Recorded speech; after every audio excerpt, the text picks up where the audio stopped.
and get started. So thank you everyone for coming to this week's Shelter in Studio. My name is Sarah Songer, and I'm the program and studio manager at the San Francisco Center for the Book. And this week's guest is Clifton Meador. We're really excited to have him here today.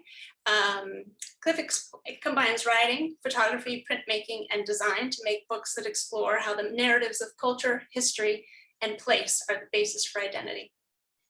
He led the MFA in Book and Paper program in the Interdisciplinary Arts Department at Columbia College Chicago, collaboratively founded an experimental graduate program at SUNY New Paltz, the Visual Research Laboratory, and was director of Next Press in the 1980s. Before joining the Academy, he worked as a pressman at several commercial, literary, and small press production facilities, including Open Studio, Nexus Press, and J.B. Richards.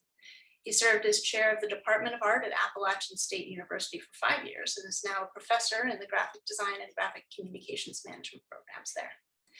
He was twice awarded a NIFA Fellowship in Printmaking Artist Books, was a Fulbright Scholar to the Republic of Georgia, and was the 2013 recipient of the MCA Book Prize.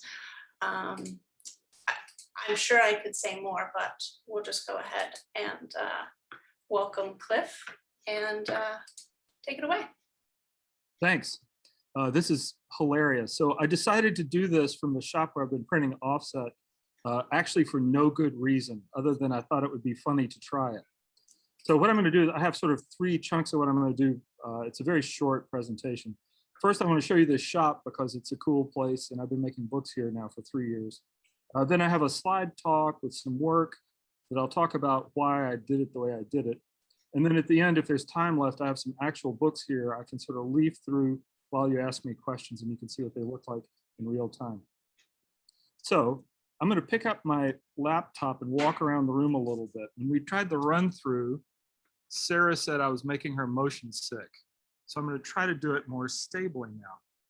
So this is the offset and flexo lab of the graphic communications management program at Appalachian State.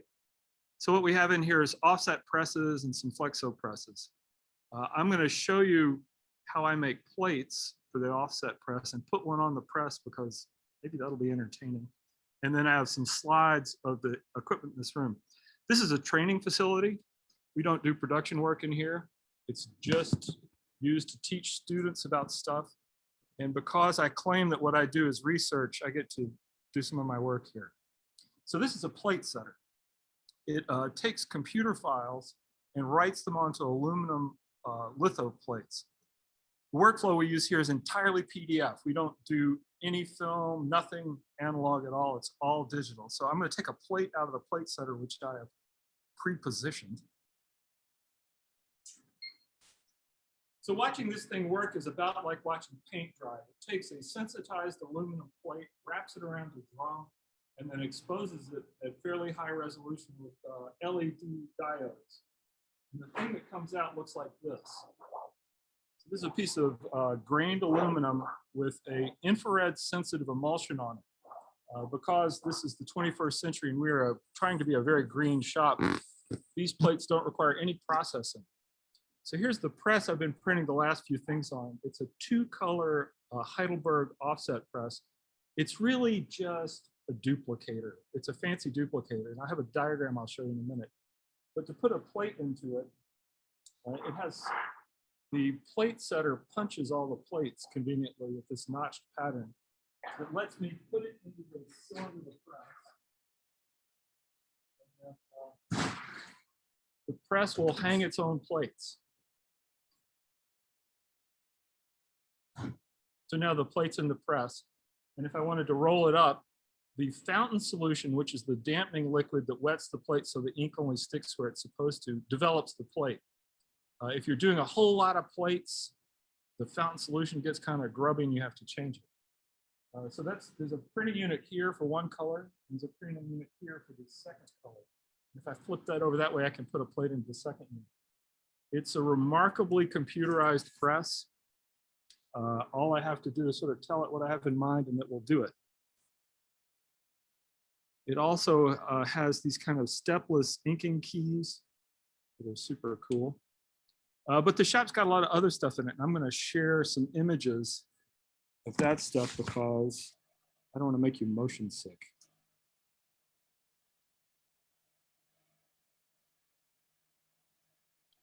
So in this shop, we also have prototyping equipment for making boxes. So this is a cutting table.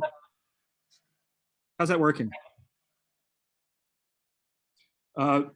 This thing has a reciprocating saw in it and a scoring tool, and it will take a piece of corrugated and cut it. We have a very large UV Cure inkjet printer in the other room that prints on rigid substrate. So we can print a big piece of corrugated, cut it out, and make a prototype box. For some reason, my screen share didn't work right. Let's try that again. Super entertaining, isn't it? It's always something. It's always something. So the other equipment in this space is the Flexo press, which I think would be interesting to most people here. If I can find the right. So flexography is what happened to letterpress printing, in my opinion. A Flexo press is a relief printing press. I'm just going to do it not full screen because that's going to work better. So we have a computer to photopolymer plate maker. I'm actually standing right next to it right now. It's a very Rube Goldberg kind of a thing. The photopolymer plate material we get has a black layer on top of it, and the laser inside this thing ablates the black layer. We then take the plate out of this gizmo and put it in a regular photopolymer plate processor that re-exposes it and washes it out. So we don't make negatives, but in a really weird way, it's making its own negatives. Here's our teaching Flexo press, which is a narrow web Flexo. It's a 5-color Flexo press. So flexography is relief printing from photopolymer plates, and these plates are a little bit soft. They're softer than the kind of photopolymer most letterpress printers use. But this process would work with harder plates. The inking system in a Flexo press is super weird. You measure the surface area of the plate, and then you put an inking cylinder into the unit that delivers the right amount of ink, so there's no adjustment at all. If you've correctly calculated the surface area of the plate, it just inks it perfectly. And so there's no operator adjustment. We print a lot of experimental stuff. The school's fermentation sciences program makes wine, so they print the wine labels for that. I've never had this wine, and I'm not going to. But here's the 2 offset presses. So we have 2 of these Heidelberg QM46s, which, like I said, are really just glorified duplicators. And I've used it to print, I think, 4 books here now. So I'm going to switch to my other presentation. If you have any questions, I am very comfortable with being interrupted. It's kind of how. So far, just some comments about how amazing the facility is, and a shout out to your Macintosh computer from 1986. Is that old? I was thinking maybe that was the latest thing, no? Hold on, I gotta find the right file here. Somehow the right file disappeared. All right, I think I found it. And if I can't find it, you'll have.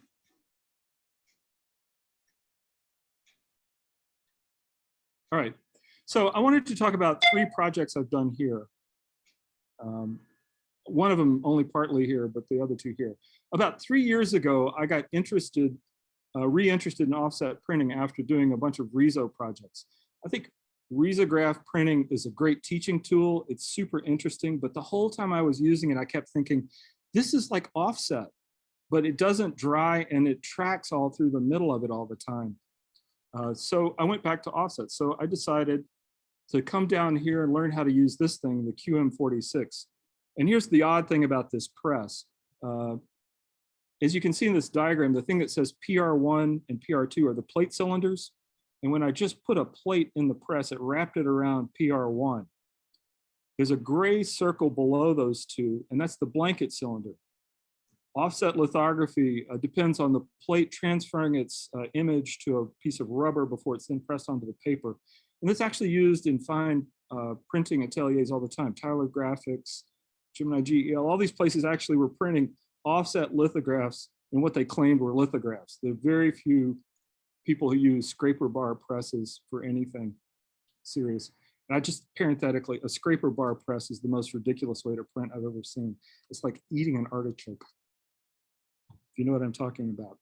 So anyway, so there's a shared blanket cylinder there, which creates actually a lot of problems. So the ink from plate 2 and the ink from plate 1 are both mashed together onto this blanket before they hit the paper.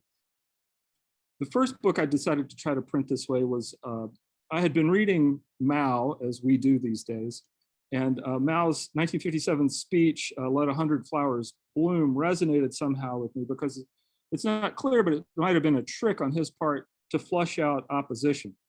So I was taking pictures of flowers and making collaged separations out of them. And here's an example of what I mean. I made a CMYK separation. I took each of those color channels, treated as a separate image, and then did different kinds of rasterizations to it, inspired by my great friend Phil Zimmerman's work, Portrait Constructions, which I then reassembled in printing in fluorescent colors. So the book has pictures of flowers and pictures of snack foods, and I rewrote Mao's little Let 100 Flowers Bloom to be a lament about how we're being lied to by everything. And I saw flowers and snack foods sharing a kind of strategy of persuasion through brilliant colors. And I'll show you the book in a minute. So while I was printing that book, I was really trying to learn how this press works, was the sort of secret agenda of this. And one of the things that's not good about this 2-color press is that one color will form a resist for the other color when you're printing 2 colors at once. So if you look in this picture and look at the sort of orangey dots to the right of the main flower at the gutter, you can see that the yellow seems to be opaque over the pink dots. But what's actually happening is the yellow went down first onto the blanket and formed a resist so that the magenta ink wouldn't stick to it very well. So when you print 2 colors at once with a common blanket, it causes some problems. So I've actually not used the second unit in this press since then. I went to Czech Republic to visit a friend, really, and we went to southern Poland, and I was photographing in southern Poland, and the dirt is black in southern Poland. And it kind of hit me why the dirt is probably so black. And I had this feeling of revulsion and horror. So I did another project of these pictures from southern Poland, and I had been reading about an obsolete theory of combustion called phlogiston, which presupposes that all matter is made up of phlogiston and ash combined, and that when you set fire to it, all you're really doing is releasing the phlogiston. And the atmosphere, once it's saturated with phlogiston, can no longer support any further release of phlogiston, so that's why fires go out in a closed space. So I was thinking about alchemy, the Holocaust, and this kind of weird nightmarish feeling I had. And I wanted to make the typography do what I was doing with the images. So the images hover at photographic transcription. The scale of the marks breaks down the photographic language of the images. And so I used about 10 different typefaces and made a real mess of the typography with mixed typefaces, mostly different kinds of black letter, a lot of Fraktur. And it turns out that Weissgottisch and Futura condensed have about the same set width, which probably nobody knew yet. So the book, since it has this kind of binary idea in it of burning and of ashes and phlogiston, I decided to try to print it in 2-color. And I wanted to make the second color something you could only do in an offset press. So I printed it in a split fountain with multiple colors at once. So on the right-hand side of this page, you can see the 2 separations I built. The top one is printed in black, and the one underneath it is printed in a rainbow roll, this kind of split fountain effect, which I've simulated in that image. That's not really how it was. But here's how it really was. So this is the ink fountain of the QM46 while I was printing this. And one thing you'll note is that offset inks are almost completely transparent. So when you view them in mass, they look like some other color than what they are. So what looks orange on the left is actually yellow, the green is blue, and so on. So I printed a couple other projects here. I'm not really going to talk about them. One of the challenges for me with my work is trying to find material metaphors to answer the question of why do I bother to print things? So I was interested in a class of icons called acheiropoeta. And these are miraculous images that are not formed by human hands. So akairopoeta means not made by hands in Greek. And so these icons are things like the Shroud of Turin, the veil, Veronica's veil, the Mandy lion. There's a whole class of them. And one thing they all have in common, it's a little odd, is they're all in fabric. So the story was that, Veronica's veil, Christ is carrying the cross. Veronica steps out, hands him a handkerchief. He wipes his face, and an image of his face miraculously appears on the handkerchief. Well, I thought that sounded like photography. So I was interested in looking also at Matthew Brady's Salons of Famous Americans from the 1840s and 1850s. The Library of Congress has a huge collection of Brady's daguerreotypes at high resolution. And I was thinking about who gets to have their picture taken, who got to have their picture taken, and this 19th century idea that gazing on the faces of notable Americans was somehow morally and spiritually uplifting. So I came up with an idea to print a book of made up people from the 19th century that's also a comment on this idea of a miraculous image in photography. And parenthetically and interestingly, the mass production of the mirror and the invention of the daguerreotype happened at about the same time. So mirrors became a middle class object about the same time that daguerreotypes became available to people. I applied for and got a residency at the Borofsky Center for Publication Arts in Philadelphia at the University of Arts. And the reason I wanted to do this project there and not here was because I needed pre-digital technology to do what I wanted to do. I needed to go backwards in offset technology because I had a kind of crazy idea of how I wanted to make this happen.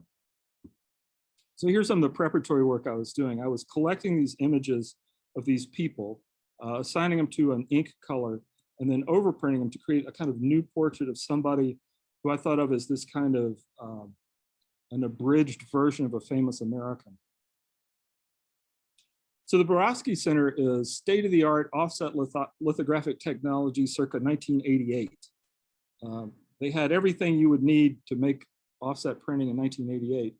And so I needed to go there because my idea was to print the separations on cotton cloth first, and then take the cotton cloth positives, put them on top of a positive acting offset plate, expose light through the cloth, and have the shadow of the cloth itself make a screened images on the printing plate. So the idea would be the cloth would be self-screening. So this is the first test we did. And I printed one of these separations in red and black to see which one worked better.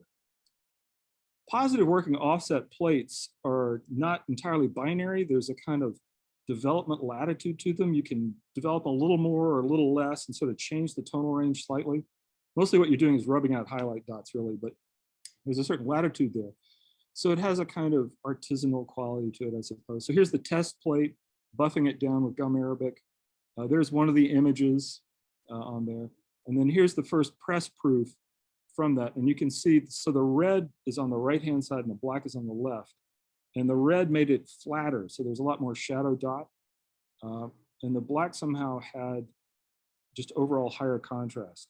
So I wound up making all the separations in black because I wanted it to be a fairly contrasty image. So here's Amanda D'Amico washing up the mighty Heidelberg. So after I did the experiment, I went back home and I made about 100 of these pieces of cloth that are the printer's spread separations for printing the book. And it's kind of a biggish book, 12 by 19 pages. And here are all the separations all piled up from spoon flour. These are printed via dye sublimation, which means that they have no printing dot in them really. I've looked at them really closely with a loupe, and it looks like the mark that's made on there varies in value. So it goes from kind of gray to black, but it's probably a very fine stochastic dot. So it's the fabric itself that screens these images. And of course I had to iron everything to get it flat enough to make plates out of. And I thought there was something funny about ironing the veil of Veronica there. Once I had them all ironed, I had to assemble them onto pieces of clear base in the right position so that when I made the printing plates, things would line up more or less right.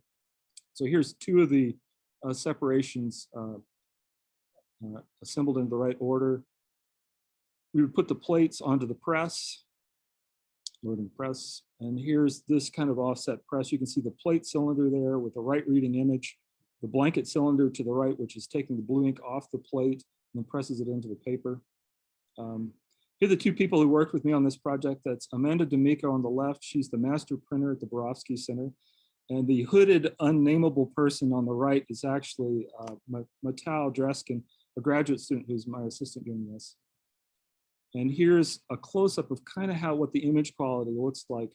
You know, it's not that fine a weave, so it's the dots are the size of the weave. And that's the same image in the center there from that part. And then here's a page spread from the finished book. That's 20 minutes. All right, so thank you. And you can see more of my work on my website, cliftonmeador.com. But now I'm going to switch to this other camera. Hopefully that'll work. And actually leaf through a few of these books.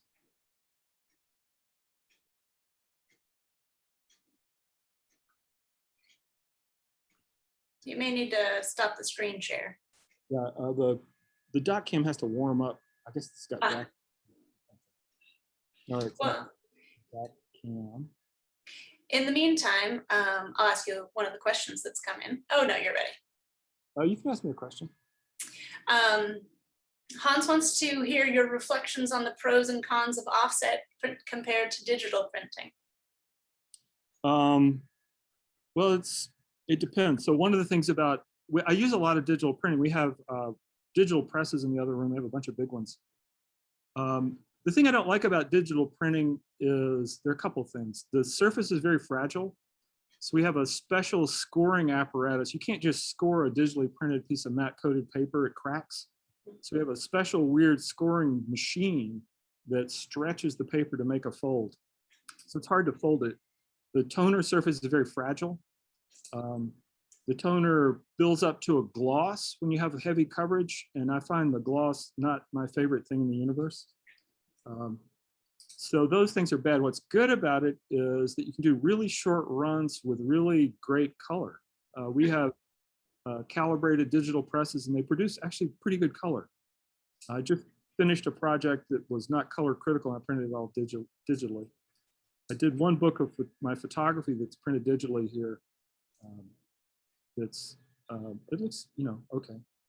The thing that I think I'm excited about now are sheet-fed inkjet presses. So Fuji's coming out with these new sheet-fed inkjet presses that looks like offset, and it prints on almost anything, and it doesn't have a glossy surface when the ink builds up.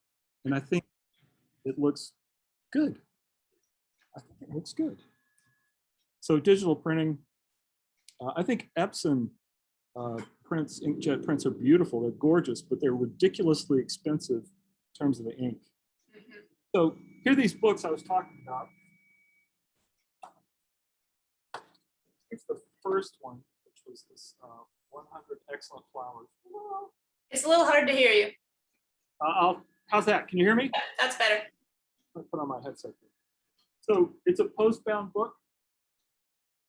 I did that this way because I was terrified with my first project on this press of set off. So I did it in this form. It's unfortunate you can't see the actual color. It's all in fluorescent, magenta and fluorescent yellow. There's enough UV in this to really kind of pop in. For example, that yellow looks white, looks brighter than the white of the paper. So it's cheerful flowers, snack foods.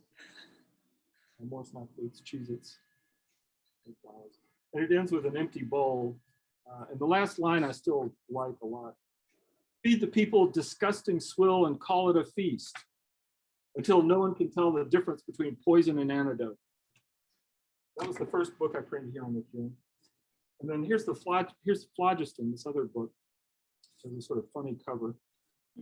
This is silver on gray paper. And then the book, it's also post-bound for similar reasons. And you can see maybe more clearly my intentionally bad typography if I hit autofocus.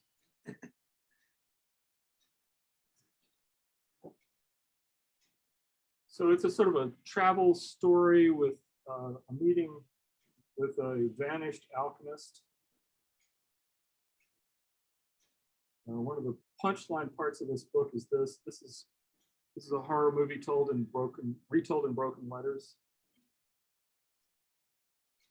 And the last two spreads of the book are not in the same split fountain treatment, but in a different kind of palette. It's a 5-color.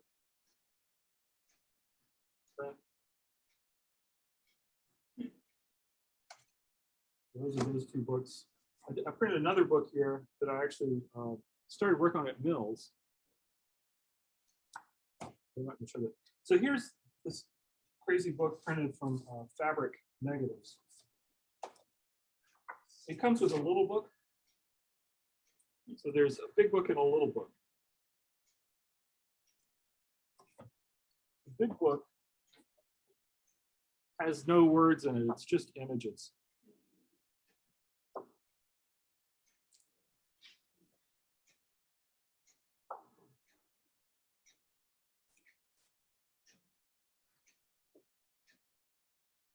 What kind of fabric was it? It's the Spoonflower cheapest cotton. So you sent them files and they printed it? Yeah, I've used them to make book cloth too. It's a great. So here's the invention of photography, and then here are these synthetic portraits.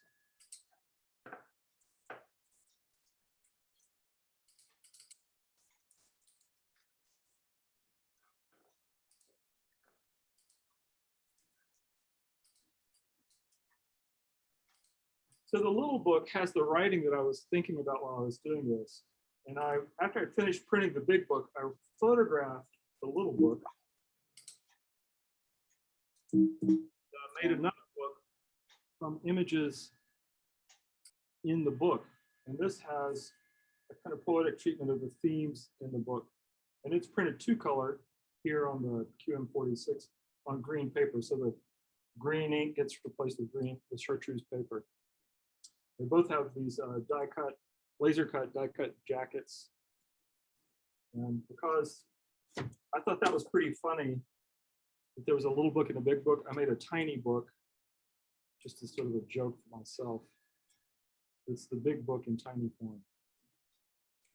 Is that a one-off or is that a set? I made about 10 of those. So I think that's my time. I mean, more or less. Mostly people are just commenting about the shop and your books and giving you compliments. There is a question about how Appalachian State funded a shop like that. Private funds, state money. Give us a scoop. So there's an organization called PICA, which is Printing Industries of the Carolinas, and they have a competition, and actually our students won those 2 presses. So there was a technical competition, they won it.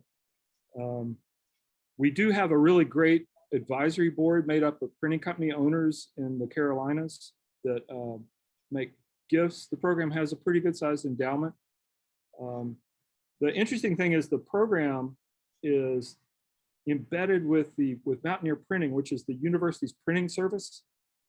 So they're inextricable. So students actually work on all the university printing projects and get practicum training in that. So we have a graphic design program that's more visual and arty and theoretical. And then this graphic communication program is very practical. They're not here to train press operators, but they do learn how to do that as part of learning to be middle management or something in printing companies. And the packaging industry, at least in North Carolina, is really exploding.